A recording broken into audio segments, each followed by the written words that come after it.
ሰላም የእግዚአብሔር ቤተሰቦች ከማህበረ ቅዱሳን ቴሌቪዥን የዕለቱን አጫጭር መረጃዎች ይዘንላችሁ ቀርበናል። ብፁዕ ቅዱስ አቡነ ማትያስ ቀዳማዊ ፓትርያርክ በኢትዮጵያ የጀርመን አምባሳደር በጽፈት ቤታቸው ተቀብለው አነጋገሩ። የጀርመን አምባሳደር ዶክተር ፈርናንድ ቮን ዌይሂ በኢትዮጵያ አዲስ የተሾሙ ሲሆን አምባሳደሩ በኢትዮጵያ ስራዎችን ከመጀመራቸው በፊት ከብፁዕ ቅዱስ አቡነ ማትያስ ቀዳማዊ ፓትርያርክ ውይይት አድርገዋል። ብቁና በቂ የንስሐ አባት ለግቢ ጉባኤያት ማፍራት በሚል የምክክርና የምስጋና መርሃ ግብር ሊካሄድ መሆኑ ታወቀ።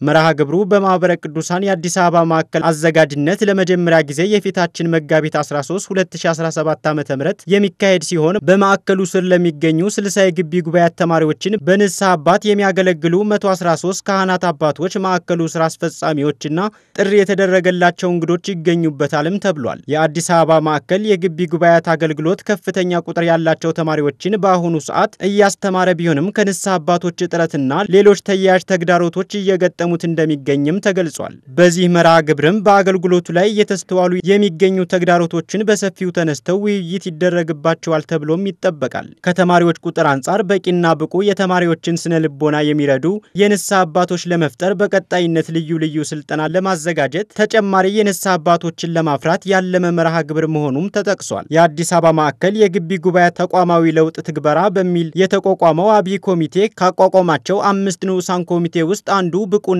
በቂ የንስሐ አባትን ማፍራት መሆኑም ተገልጿል።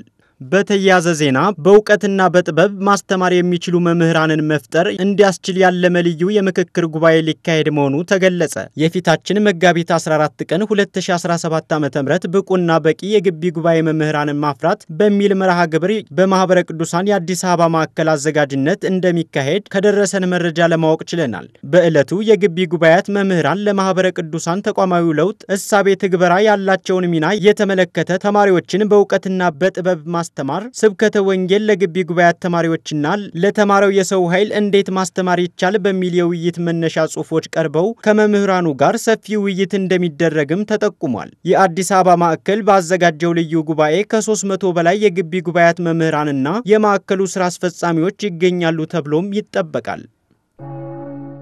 በማህበረ ቅዱሳን የወልዲያ ማዕከል በስሩ ለሚገኘው እስታይሽ ወረዳ ማዕከል አባላት ልዩ የአባላት ስልጠና ሰጠ።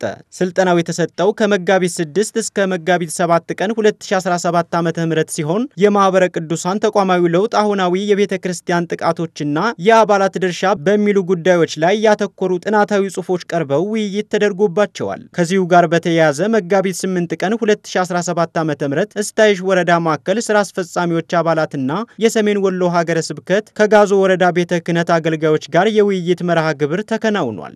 መረጃው በማህበረ ቅዱሳን ወልዲያ ማዕከል ነው። የጌዲዮ ኮሬና ቡርጅ ሀገረ ስብከት ሊቀ ጳጳስ ብፁዕ አቡነ ገሪማ እንዲዳ ደብረ ሰላም መድኃኔዓለም ቤተ ክርስቲያን ከሚማሩ ደቀ መዛሙርት ጋር ውይይት አደረጉ። ብፁዕነታቸው ደቀ መዛሙርቱ በጉባኤ ቤት እያደረጉት ባለው ቆይታ የመማር ማስተማር ሂደቱ ምን እንደሚመስል ውይይት ማድረጋቸው ተገልጿል። ደቀ መዛሙርቱ የመጡበትን ዓላማ ለማሳካት በርትተው እንዲማሩ ብፁዕነታቸው አሳስበዋል። መረጃው ብህንሳ ሚዲያ ነው። ለዕለቱ ያዝንላችሁ አጫጭር መረጃዎች እስካሁኖቹን ይመስሉ ነበር። ሰላም እግዚአብሔር ከሁላችን ጋር ይሁን።